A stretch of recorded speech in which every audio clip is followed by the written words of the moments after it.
Berikut akhir pertempuran Sunan Kalijaga melawan Prabu Siliwangi. Sunan Kalijaga merupakan seorang tokoh Wali Songo yang hidup di masa Kesultanan Demak dan Kesultanan Cirebon. Makamnya berada di Kadilangu, Demak, Jawa Tengah. Sunan Kalijaga dikenal sebagai sosok wali yang memasukkan pengaruh Islam dalam tradisi dan budaya Jawa. Dalam cerita legenda dikisahkan bahwa Sunan Kalijaga pernah menikah dengan Nyi Roro Kidul, penguasa laut selatan Jawa. Nyi Roro Kidul adalah nama lain dari Dewi Nawang Wulan, anak Prabu Siliwangi dan istrinya Ratu Palaga Inggris.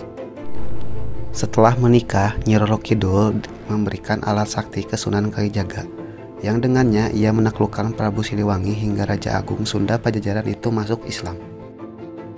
Alkisah, zaman dulu terjadi perang saudara antara Prabu Siliwangi yang terkenal sakti mandraguna dengan pasukan kerajaan Cirebon. Pasukan dari Cirebon, baik itu Pangeran Arya Kemuning, Dewi Nyimas Gandasari hingga Nyimas Roro Kencono Ungu, tak ada yang mampu menandingi kekuatan Prabu Siliwangi. Kemudian diutuslah Sunan Kalijaga untuk melawan Prabu Siliwangi, namun tidak berhasil juga. Kalijaga akhirnya memohon petunjuk gurunya Sunan Gunung Jati. Sunan Kalijaga kemudian menemui Nyi Roro Kidul untuk mendapatkan tombak sakti tersebut. Tapi Roro Kidul malah meminta Kalijaga mempertemukan dengan Raja Cirebon, Panatagama.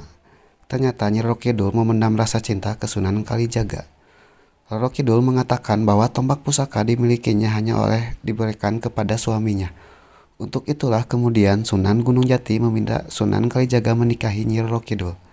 Kalijaga menerima sarannya gurunya tersebut. Namun sebelum pernikahan berlangsung, Roro Kidul meminta agar Sunan Kalijaga memberikan tasbih kecubung atau wulung dari Laut Merah. Sunan Gunung Jati pun segera mengutus Sunan Kalijaga untuk memenuhi syarat dari Nyi Roro Kidul.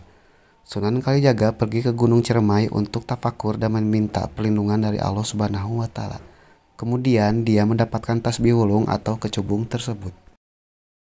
Setelah itu menikahlah Sunan Kalijaga dengan Nyi Roro Kidul. Tombak pusaka pun berpindah tangan ke Kalijaga yang kemudian dipakainya untuk melawan Prabu Siliwangi. Perang saudara pun akhirnya berakhir dengan kekalahan Prabu Siliwangi atas Sunan Kalijaga dari Kesultanan Cirebon. Prabu Siliwangi akhirnya bersedia masuk Islam. Untuk terus lanjut video tentang sejarah, jangan lupa klik subscribe di channel UA Tere. Terima kasih.